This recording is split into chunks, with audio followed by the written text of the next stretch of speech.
আমার প্রাণপ্রিয় শিক্ষার্থী, কেমন আছো তোমরা? আশা করি সবাই ভালো আছো। চলো আজকে একটা কঠিন অঙ্ক শিখে নেই। দেখো, তোমরা স্ক্রিনে একটা দেখতে পাচ্ছ যে একটা হেক্সাডেসিমেল নাম্বার দেয়া আছে এবং ওখান থেকে আরও একটা হেক্সাডেসিমেল নাম্বার দেয়া আছে। এই নাম্বার দুইটা আমরা কি করব? বিয়োগ করব।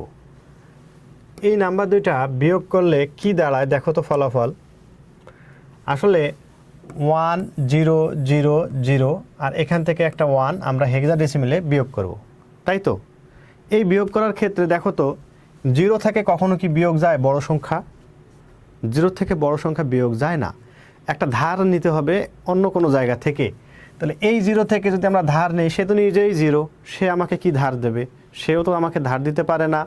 তাহলে আবার পরবর্তীতে সেটাও 0, এও আমাকে ধার দিতে পারে না। ফাইনালি আমাকে ধার নিতে গেলে কোথায় যাইতে হবে? এইখানে ধার নিতে আসবে অনের কাছে। তাহলে এখানে আমি কত ধার নেব?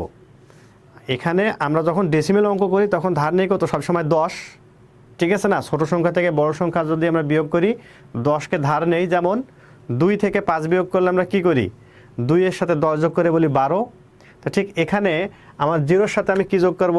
15, অর্থাৎ এখানে আমি যোগ করব 16। 16 কেন? 16টা হচ্ছে আমার হেক্সাডেসিমেলের বেজ সংখ্যা। তাহলে এই বেজ সংখ্যা যদি 16 ধার নেই, তাহলে 16 থেকে যদি 1 বিয়োগ করি, তাহলে অ্যান্সার আসে কত? 15। তাহলে 15 মানে কত? এফ। একইভাবে সামনেও এফ, একইভাবে সামনেও এফ। অর্থাৎ আমার অটোমেটিক অঙ্ক হয়ে গেছে, এখানে খুব শর্টকাটে অঙ্ক হয়ে গেছে। তাহলে ফলাফল কোনটা দেখো তো? B number. এভাবে শর্টকাট অঙ্ক যদি তোমরা জানতে চাও, তাহলে আমাদের এই ইউটিউব চ্যানেলে সাবস্ক্রাইব করে আমাদের পাশে থাকো। সকলকে অসংখ্য ধন্যবাদ।